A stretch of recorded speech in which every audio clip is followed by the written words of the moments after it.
Hello, everybody. Welcome. My paper says good morning, but it's actually afternoon, so good afternoon. It's really a pleasure to welcome you all here today. If you want to come forward, you're invited. We don't bite up here.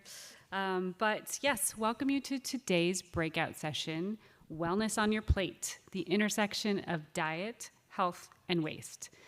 I'm Erin Kappelhof. I'm CEO of Eat Well Global. We're a strategy and communication agency for the food and health industries, and we really work to drive food companies mainly towards healthier and sustainable diets. But I'll be your moderator today, so you're going to hear from this brilliant panel next to me about all the really interesting things they have to say around nutrition and how it plays into food waste. So first, a couple of housekeeping details. We are recording the session, so it will be available on ReFed's website shortly after the event.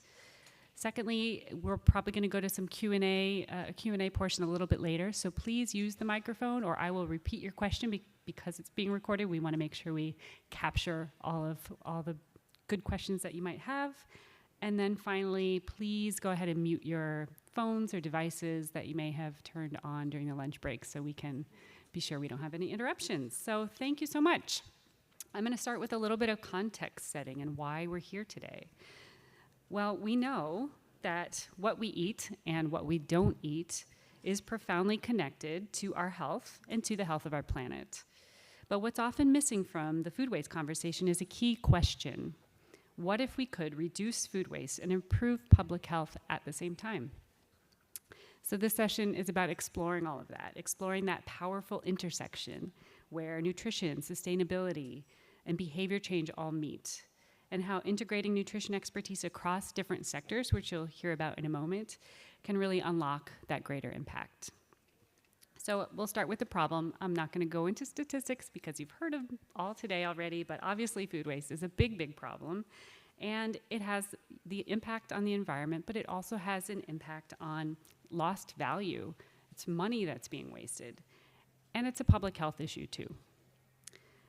At the same time that we waste food, over 34 million people in the United States face food insecurity. Much of that is discarded, edible, nourishing food. This disconnect really highlights a broken system, one where nutrition and access are out of sync with the abundance that we have. So where does nutrition come in? Quite simply, nutrition is that missing link in many of the food waste strategies that you're probably all working on. If we design food environments, so menus, innovation, retail, marketing, school meals, healthcare, public policy, with both health and waste reduction in mind, we can shift demand. We can shift demand towards sustainable, nutrient-rich foods that are more likely to be consumed. In other words, integrating nutrition upstream into product design, policy, labeling, procurement, consumer messaging, that can help food get used for its highest purpose, nourishing people. So we're at a moment where that siloed thinking can no longer, it doesn't serve us anymore. Health professionals, food manufacturers, policymakers, waste innovators, we all have a role to play. And collaboration across these disciplines is really essential if we're serious about the systems change that we are here and say we all seek.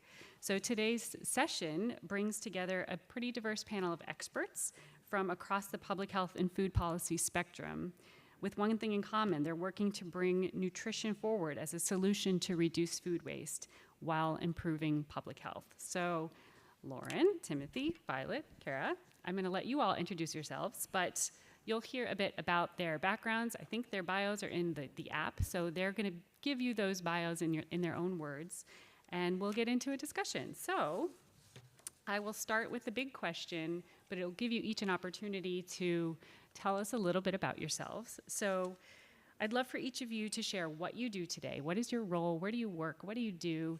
And then also share a bit about your personal journey. So is there or was there a moment, a piece of data, some inspiring thing that happened which really compelled you to shift how you think about where nutrition, public health, and food waste intersect? And how does that moment really influence kind of what you do today? So I will start with you. Lauren, go ahead. Thank you. My name's Lauren Stark. I'm the informatics dietitian here in Seattle for Harborview Medical Center. I've been with them a couple of years, and what I do is a lot. So I'm going to try to sum it up. I work with our executive chef to oversee all of our patient menus as well as our cafe menus, and we have about 500 beds that we serve. And so that's well over 1,000 meals a day, just for our inpatients. So we take in a lot of food, we deliver a lot of food. And unfortunately, we have about 14 different menu types or diets that we need to provide food for. I work with our chef to consolidate our menus so that across all 14 diets, we can be providing the same types of food and reusing food that we can provide for our heart-healthy diets all the way to our puree diets. Really, I oversee our nutrient database system, which would be great if it collected all of the waste. Unfortunately, a lot of that, as we know, is manual work. So really getting the buy-in from our frontline staff has been my biggest passion project. I have a background in project management and change management especially, and when I first started with Harborview, I noticed that a lot of the staff were saying, we throw so much food away, we throw it away, we want to do something about it, but they didn't have any data, no analytics.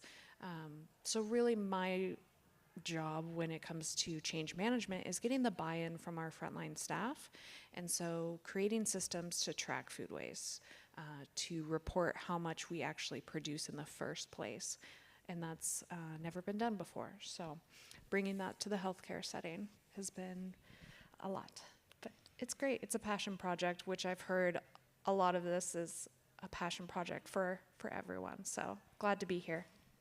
That's great. Thanks so much for sharing that. It's got to start somewhere, absolutely. Cara, tell us about you. Yes, hello everyone. I am also a dietitian. I am based in Kansas City, so quite humid compared to where we are now, and I'm enjoying it greatly. Really excited. This is my first summit because historically my work as a dietitian has not been in the food waste or sustainability space. This is a rather recent pivot for me career-wise because I actually started out in rather traditional outpatient clinical roles. I then transitioned to private practice. I spent several years doing a lot of nutrition counseling in the sports nutrition space.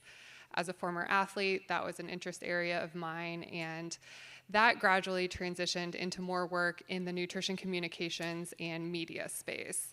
So fast forward to today, I've had a lot of diverse experiences across the dietetics field, and what it made me realize, going back to Erin's original question of growing more passion in this space, was really understanding that within a food system, there is only so much change that can take place at the individual or household level. So that really inspired me to dig a little bit deeper to better understand how these interconnected and complex systems are operating in tandem.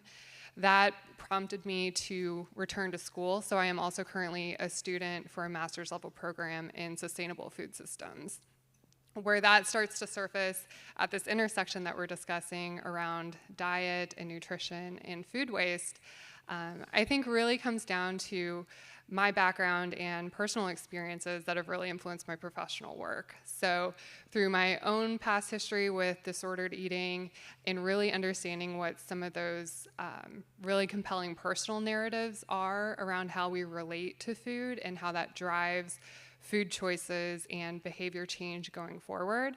That's been really informative to welcome that into these complex systems and really understand from the policy level down to the personal level how we can all move forward in tandem with that. Super. Thanks so much, Cara. Violet. I'm going to continue the trend. I am the third dietitian up here. I'm dietitian by training, but I am currently a project manager with Global Food Research Program at UNC Chapel Hill. At Global Food Research, we have focused traditionally more on the healthfulness of the food supply and studying policies and regulations to improve the healthfulness of the food supply. We work with countries all around the world. Some common examples of policies that we study include labeling regulations, so labels that say this product is high in sugar or saturated fat or something like that. For example, we also look at marketing regulations, regulations and restrictions on marketing to children. One common example is like Tony the Tiger is restricted in a few countries, so things like that. We also look at reformulation of products on the market, so how these changes to marketing and labeling policies affect the products that are on the market. So are manufacturers reformulating these products to maybe a lower sugar threshold so they don't have to put this warning label on their product, or introducing new products or taking products off the market. So that's traditionally a lot of the work that we've done. We are starting to move more into the intersection of nutrition and environment, which I think is a perfect intersection for this talk today. So some examples of things that we've done are research on warning labels relating to climate impact, and also starting a pilot on household food waste. So that's really what our work has focused on more recently. In terms of my personal journey, like I said, I am a dietitian and my background is in nutrition. I've always really been interested in nutrition and health, and admittedly not as interested in food waste.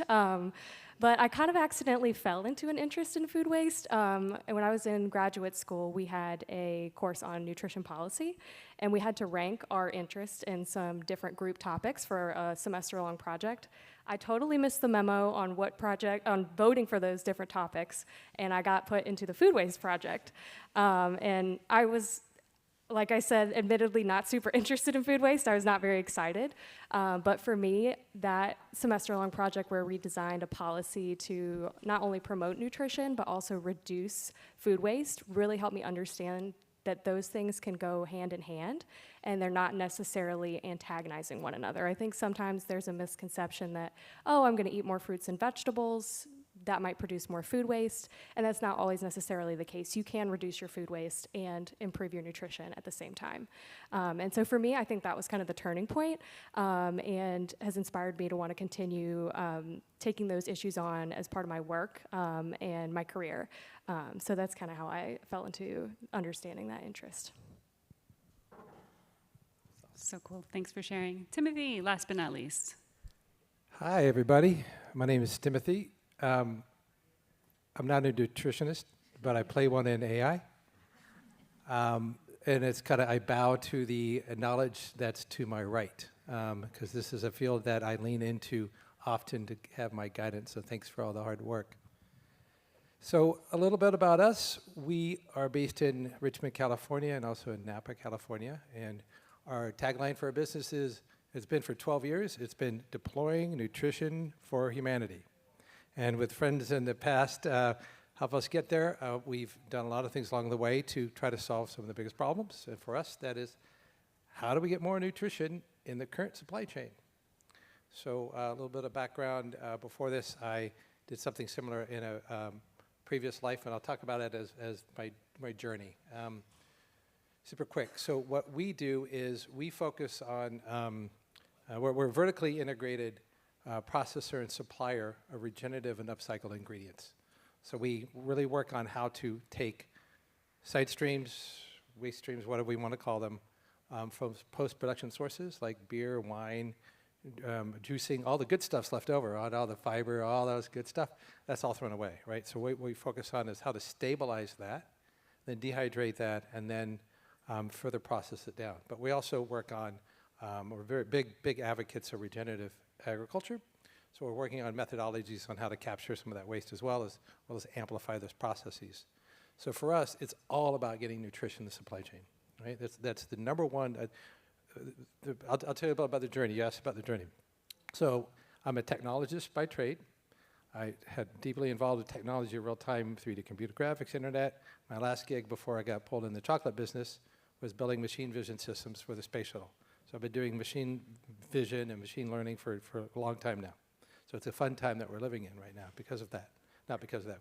That's why I'm having a fun time, because of that. So along this journey, I was kind of one of the first food tech folks. In 2003, I created a chocolate company, and that folded into a company called Cho Chocolate. And Cho was all about really how do we make the whole supply chain more sustainable with stakeholder improvements along the way, and with a premiumization model. We would go into countries and help people make better quality products and pay them more, and everything's great, right? So I used a technological approach to make it better, faster, and cheaper, right? So when I was in that business, I realized I was doing something. As sometimes I would get, a 45-pound bag of sugar and ripping it open and pouring it into this giant melanger, right? And I realized, like, I'm feeding into this problem, right? So being a sugar vehicle producer, I started really thinking about it. And that's when I got, when I'm starting to see in the food system, I go, that's a big problem, right? And I said, so if I don't want to be pushing sugar anymore. So if I'm going to spend the rest of my time doing the biggest, hairiest, solving some of the biggest, hairiest problems, what is the biggest problem I can see right now in the food system? And this is where it comes from, the lack of nutrition, access to affordable ingredients in the supply chain. So that's why I said it's Treasure 8. And now we've named it Nutri-8 to kind of be more specific about what we're doing. So along my journey was kind of like, okay, what's the biggest problem? How can we come up with these technology solutions to make it better, faster, cheaper? And since then, we either license or invent. We build the machines, and then we patent them often, and then we deploy them. And one of them is for dehydration, for field stabilization. The other one is this in-field or quick stabilization of streams to do it very, very quickly in a very small footprint. So make it economically beneficial. So that's enough. So thank you. Thanks, Timothy. So actually, before I get back to the panel, I want to turn the table on all of you and find out, who are you? Who in this room works in nutrition in some way, shape, or form? Raise your hand. Who does something currently in nutrition? Just so we know kind of the context. Okay, a few people. That's like maybe a third or so. What about dietitians? Who's a dietitian? Couple dietitians in addition to this. Super. One of the reasons we have this panel built the way we do is to show how nutrition can really be incorporated into all of these different facets of society. So, we have policy, we have innovation and AI, and we have technology, and we have consumer and communication, and of course, healthcare. And putting nutrition at the forefront is really an important way to get more done and make more impact, both on the planetary health side, but also on the human health side. So just a little more context setting here, and thank you for indulging me with your hands raised. Back to healthcare. So many kind of pragmatic challenges that you probably have to deal with in the healthcare setting. Can you share a little bit about what some of those barriers are that you deal with on a daily basis? Yeah, it's very similar to what everyone else faces. You can't run out of food. You have to have enough food for whoever walks in. But at the same time, you don't want to be limiting food. In the healthcare system, and specifically for our population, about a third of our patients are on Medicaid. So some of them experience food insecurity. So when we talk about limiting food, or we brought up before how negative having trays can be, because you can pack it full of food without really thinking about how hungry you are. We have patients that are suffering from food insecurity. So making sure that when we do have our ordering guidelines for our patients and for our staff, that we are also honoring that we all are coming from a diverse background. Speaking of diversity, we also see a patient population from different backgrounds, essentially the melting pot of Seattle. And so we need to provide menus that can meet the cultural competence across the board, so that if you are not having a traditional cheeseburger and fries, that you have something on the menu you can eat, and that even though you are in the hospital bed, we can still provide food for you that feels like home. Yeah, that's such an important piece, making sure that the food that we're serving is actually culturally appropriate and relevant And that actually is a perfect segue to Cara, because I know this is an issue in an area that you care a lot about. Can you talk a little bit about how food waste solutions intersect with access and food security, and thinking about cultural relevance, inclusivity? What should policymakers, what should clinicians, and other people in this room maybe think about when it comes to those issues? Yeah, you're absolutely right. Food access and nutrition access, which are often parceled together but are not the same, is really near and dear to my heart, because my tagline for Street Smart Nutrition has always been fearlessly nourishing meals. And again, that's informed by my background with disordered eating, eating disorders, chronic dieting, but also communities that have been impacted by food apartheid.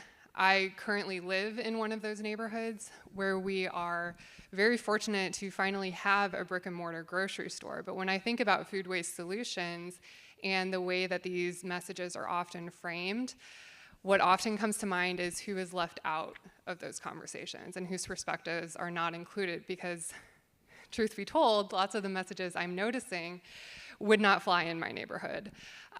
This is, I think, one of the missing pieces, but also a key opportunity to really center those more marginalized experiences and make these messages more inclusive. So that might come down to just understanding different cultural values and the way that families or communities from different cultures relate to food.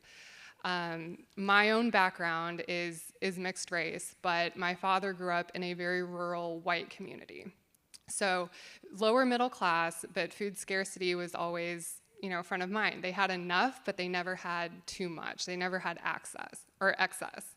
And so absorbing some of those messages, like the Clean Your Plate Club or buying in bulk, some of these messages that are well-intentioned land with a different impact when those lived experiences don't align with what has been normalized and centered in a lot of these stories. So for me, when I start to think about how do we craft a different narrative to broaden the aperture and broaden the scope of who we can reach to be part of this solution, it really is understanding those nuances and really building more consideration and thoughtfulness and mindfulness around how we frame this. And it even could be something as simple as language, right? Like, it's not a food desert. It's a community impacted by food apartheid, recognizing the policies and the structures and the systems that are contributing to the solution or the problems we're trying to find solutions for. Thanks so much. And this isn't intentional, but you all are doing a great job of the segue to the next question, actually. So thank you for that. You're But welcome. you just brought up policy, and you just brought up communication, and you just brought up the realities of what's going on in the household level in different kinds of communities. And Violet, you work a lot on policy at the household level. How do you take that into consideration in the work that you're doing, especially, hearing from Cara some of these stories, things that, the messages that people are getting? How do you think about the barriers and the opportunities when it comes to, at the household level, reducing food waste? Yeah, that's you brought up a great point. Cara was mentioning some things that were going to segue very well into what I'm about to say. You weren't even sitting in this order intentionally. It's just working out great. We just kind of sat like this.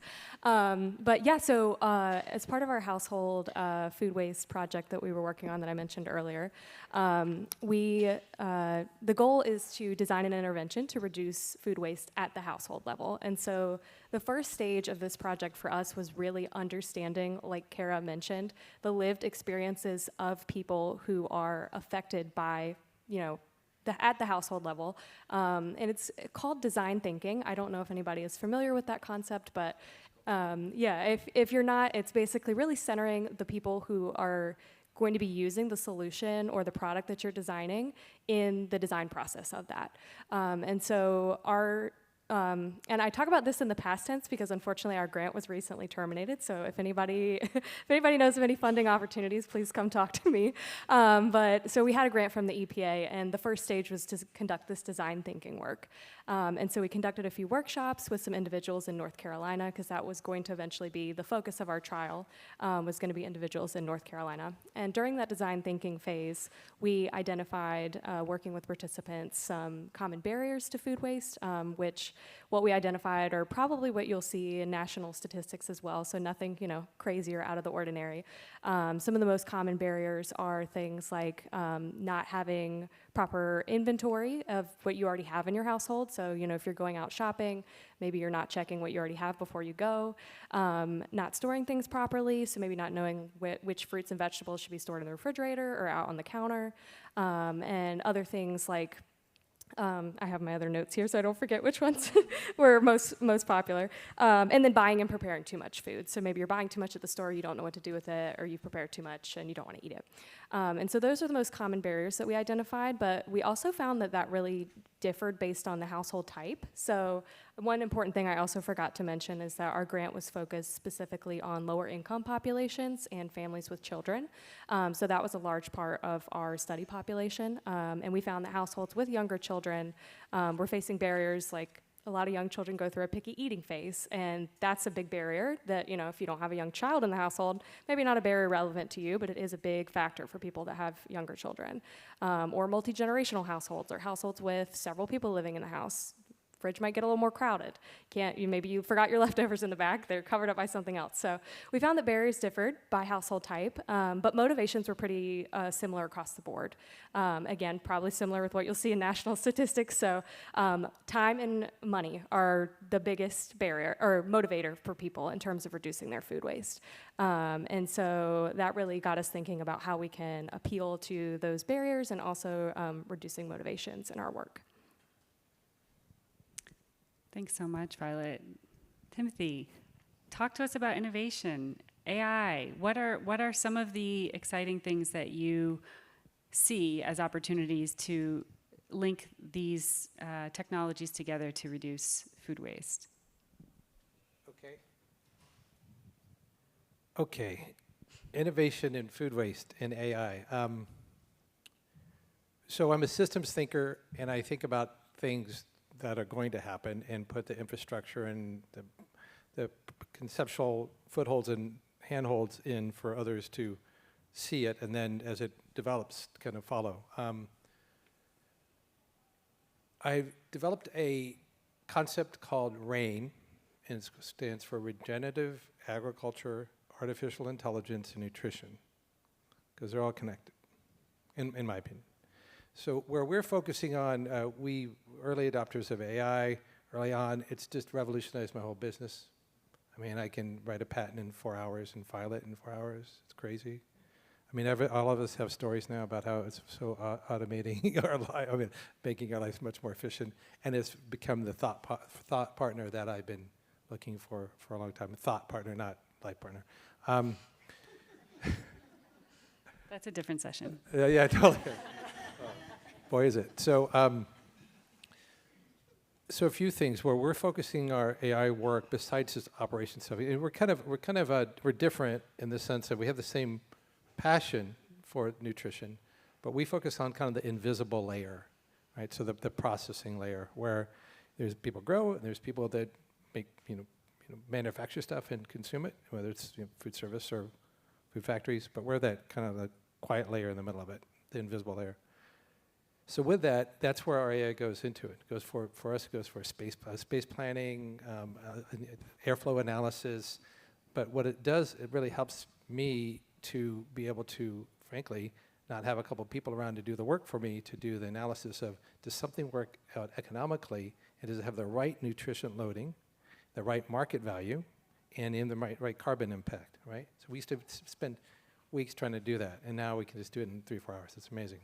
So what we're working on, so that we're doing that on the processing side. There's all sorts of stuff going on the nutrition side and the meal planning, all that stuff, and optimization, supply chain, right? But we're working on the areas that hasn't really got it figured out yet. So right now we started, one of the reasons we're up here was we started our first regenerative agricultural grow, working on medicinal herbs, right?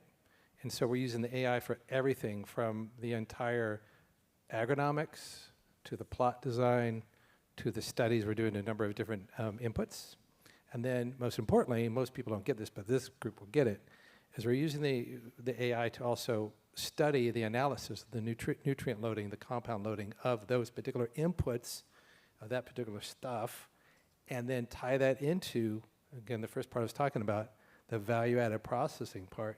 So we're just really able to kind of pull out as much nutrition as we can in the rootstock to come up with, right? And so along the way, what our goal is to do what it only takes maybe 8 years to do 2 years, right? And then the last part of this is, and this is going to affect everybody, not just AI stuff, but what are robotics? Robotics are just physical embodiments of the AI. Let that land, because that's what's coming, and there's going to be humanoid robotics right around the corner, 2, 3, 4, 5 years. They're going to be so many of them, and it's going to revolutionize food service. It's going to revolutionize all sorts of supply chain, and it's going to revolutionize agriculture and processing. So on Friday, we're going to go visit our robotic partner that's doing low-cost robotic weeding to break apart one of the biggest challenges for regenerative agriculture is the weeding of stuff, right? Because you're not using pesticides. So innovation, totally driven by AI, and then with robotics to follow, is going to change everything, right? So, but it's not going to replace the human touch. Wow. Robots and innovations and solutions for tomorrow is one thing, and that's fascinating, and I can't wait for a couple of years from now when the Refed Summit's going to have robots walking around telling us things that'll be kind of wild. But in keeping with this theme of solutions, and this is in no particular order, we're not going to go back down. So whoever wants to answer first, and then I do want to open it up for questions. Are there examples of solutions today? So we're talking about robots and AI and what's coming tomorrow, which is so exciting and fascinating and absolutely will be game-changing, no doubt. What about some of the things that we're seeing today that's working in each of your different sectors? Who has something to share? I would love to go first because I can actually tie all of this together. Let's do it. Let's do it. So one of the challenges that I face is in the nutrition field is having a standardized recipe. It seems super simple, but if you get a staff member in there who wants to throw a little extra olive oil or a little bit of dash of this, think ratatouille in your head, it throws off the nutritionals of the recipe. So we, in the healthcare setting, need to follow standardized recipes. They drive how we purchase, make sure that we purchase enough, and making sure that we're producing enough food to get our forecasted quantities. Right now, we are hand writing and hand documenting how much each pan weighs before it even goes out into the cafe. And so I spend a majority of my time with a handheld calculator and an Excel spreadsheet. And I'm excited because over the last year, I've been to a few trade shows that have been coming out with more and more AI that can help out with just setting the pan under a camera. It can take a picture of macaroni and cheese, and at the end of the day, take a picture of that macaroni and cheese with a little bit left in it to tell us how much that wasted. So the fact that we are seeing AI in the healthcare setting is absolutely fundamental. It's saving so much time, and I can't wait to implement that in my own space. But really, it's going to be driving our forecasting numbers. How much have we wasted this year? So when that recipe comes back around 3 weeks from now, how much are we going to need to produce, over or under? How much are we going to need to order, over or under? So we've been able to cut our food waste by about 30% from last year just by having forecasting numbers from hand documenting pan by pan waste. So we're really trying to cut waste out at the very beginning by having these standardized recipes and following our purchasing guidelines. Those have been our successes. Yeah, and how much of that can you also tie back to like patient outcomes, and are people getting the nutrition they need, and do you have better data on what they're actually eating, so you can say, okay, actually you do need to finish that meal, you need to eat some more protein so you can heal properly, whatever it may be. Yes, so we are level 1 trauma burn center, so we really focus on our proteins and our intake. So we can actually now say, for someone who's doing like a carb count or a protein meal count, we can say you aren't consuming enough, or you need to be consuming a little bit more of this, or as your IBS flare up, then we need to be really working on these types of nutrients because your gut really needs some help there. Now that we have standardized recipes, when we're serving patients at the bedside, we can say, this is what a plate would look like that you really want to be striving for when you're not here in the hospital with us. Super cool. Other solutions? Violet, did you want to share? Yeah? So as part of the design thinking work I was just talking about a minute ago, one important part of the design thinking phase is designing potential solutions with the participants and involving them in that process. And there are 3 kind of main, we call them prototypes of potential types of solutions that would work well for households. So those kind of fall into education. So educating people on why reducing food waste is important, but also how to do that. The second one is household engagement. So another common barrier that some people would face are, if I'm feeling passionate about reducing food waste in my household, but maybe my spouse isn't, or my roommates aren't, sometimes that can make it difficult for us as a household together to reduce food waste. So that's another important factor, is engaging everybody in the household. And then third is some kind of progress tracking, so motivating us as a household to keep reducing our food waste. So that might look like a punch card where you could keep track of, okay, I did 10 good things to reduce food waste, and maybe we'll all go out for ice cream or something like that. So those are all kind of the 3 buckets that participants identified as potential solutions that could help reduce food waste at the household level. And our takeaway in looking at all the results from the design thinking is really that people want short, actionable things that they can fit into their everyday lives. So, I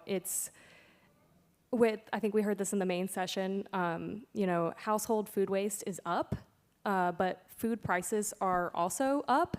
And so thinking about how to, appeal to consumers in terms of helping them understand how reducing your food waste can help you save money, because that's a very big concern for all of us now, and I think people want to reduce their food waste, but it may not be top of mind when there are, food prices keep rising. So just thinking about what it is that motivates people to reduce food waste and using that to drive solutions.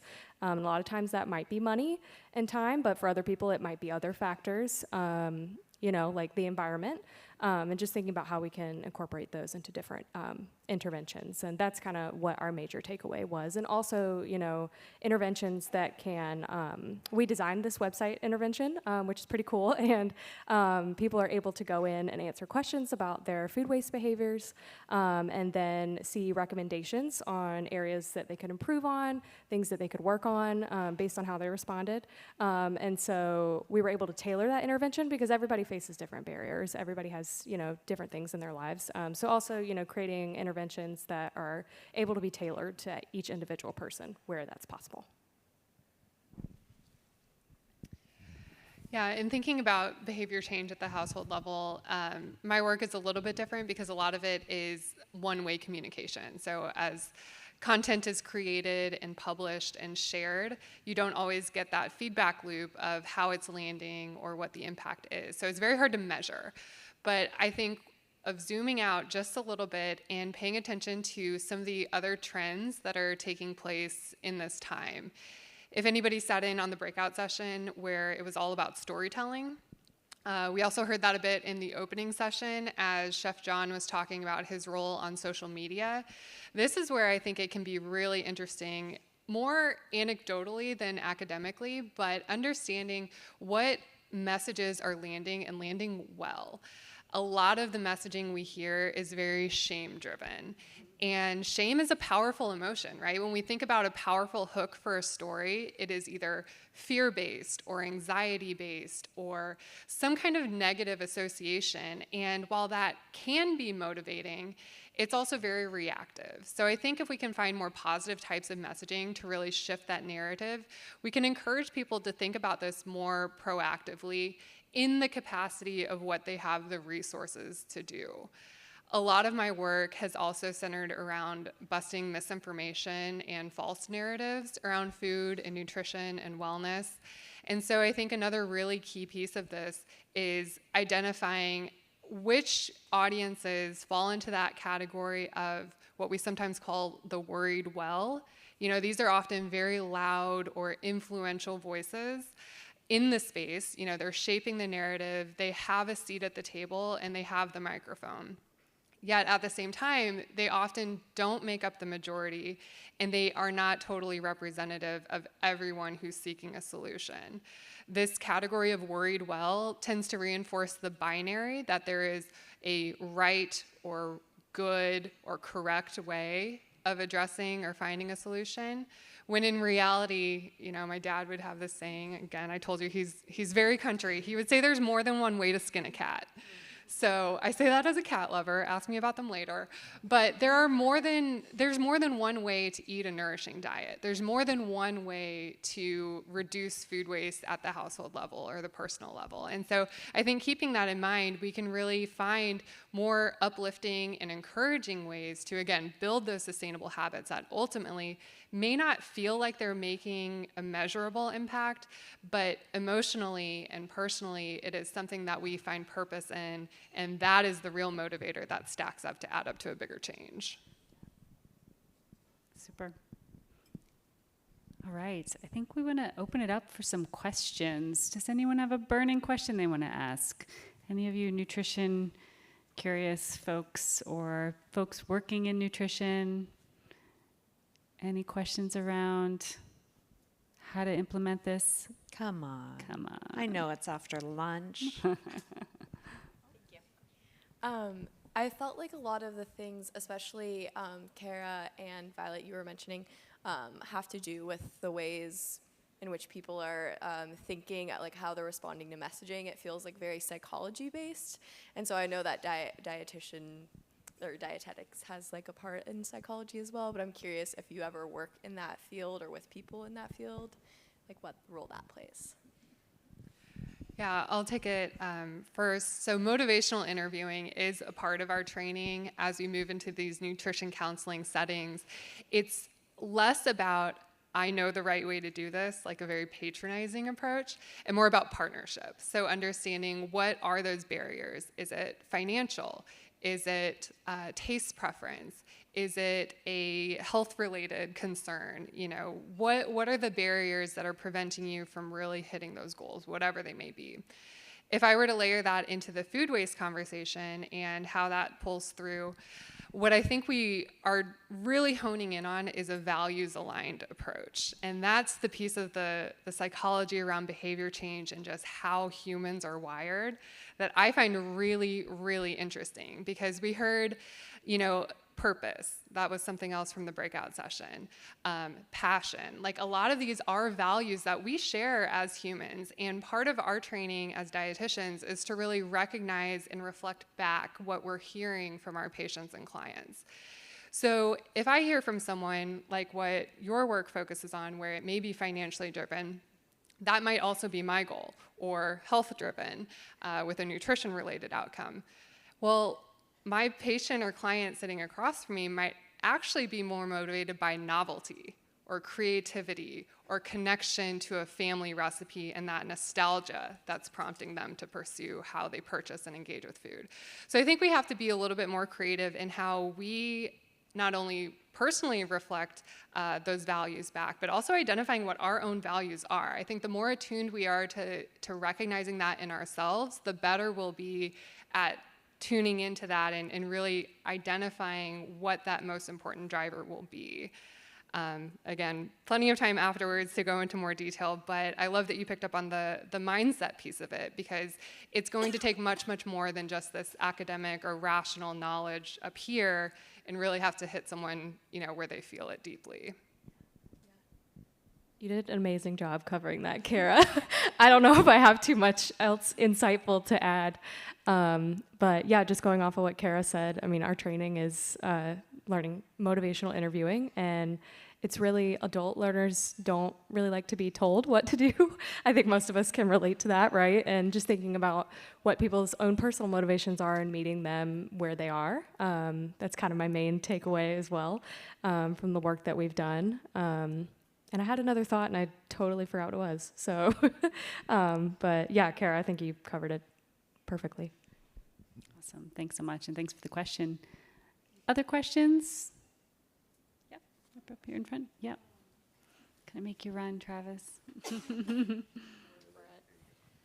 This is kind of similar to what you just talked about, but you mentioned something about positive encouragement versus shame-based encouragement. What are some examples of that positive encouragement that you would approach reducing food waste with?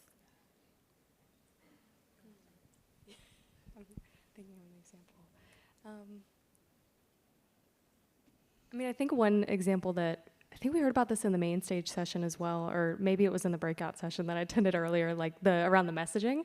So I don't know if you attended that session as well, but just thinking about the way that we frame food waste, like is like food. I think when people hear the word waste, they think, oh, that's bad, it's shameful, like what Cara was saying, and thinking about ways that we can reframe that more positively. I don't know if I have any immediate solutions in terms of what other words might be more positive, but yeah, I mean, I think it's, I think also the culture that we have here is really, it's on the individual. I think that relates in terms of like diet and also waste. It's a problem that we have to solve, but in reality, our environment has to help support us to be able to solve that issue. One person can't be responsible for reducing food waste on their own, right? So I think it's thinking about how we reframe that in terms of, making it more from a positive perspective, but also changing our environment to help better support people to feel like they can, whether it's people have free access to being able to compost and, have those things that kind of reduce that stigma around, doing things that benefit our environment and benefit us all ultimately. So, yeah. I actually do have a concrete example. So for those of you who spend a lot of time on social media, I'm sure your feed is saturated with a number of different things. But I think for a lot of people right now, they're absorbing these more negative tones from media as a whole. So when they think about food or sitting down to a meal or sharing food with people they care about, it's almost a reprieve from all of this other negativity, or they're looking for a distraction. So again, identifying what those values are. The specific example from social media that I found just fascinating.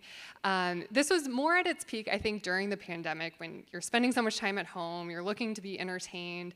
But it was that trend or phenomenon where people would almost create like these rage bait videos.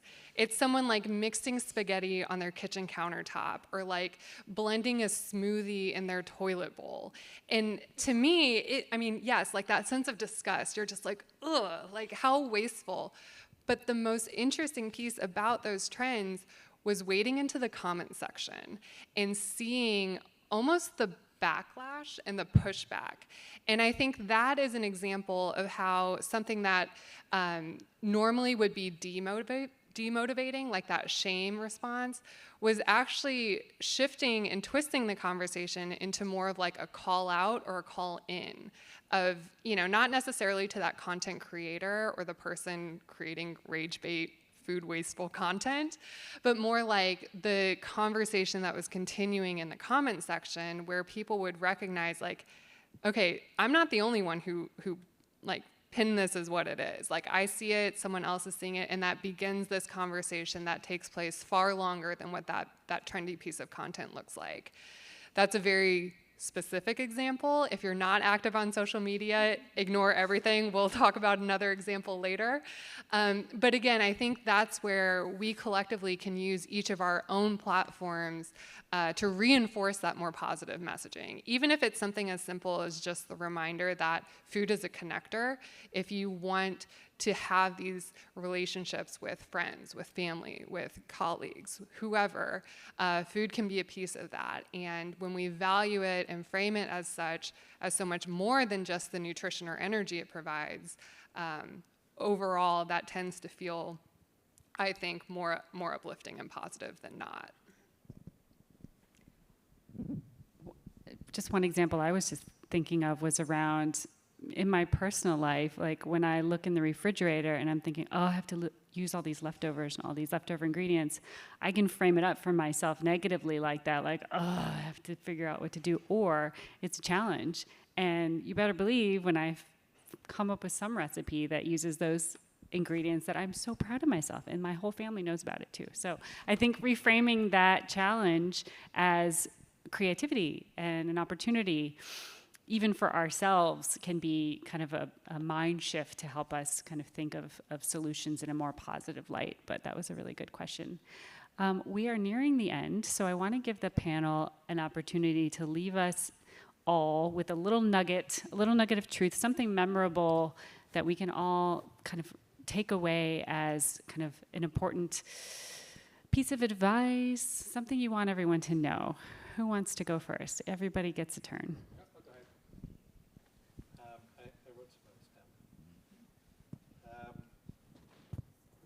How many people here help write the recipe or the menu set for the food that's being provided by your institution?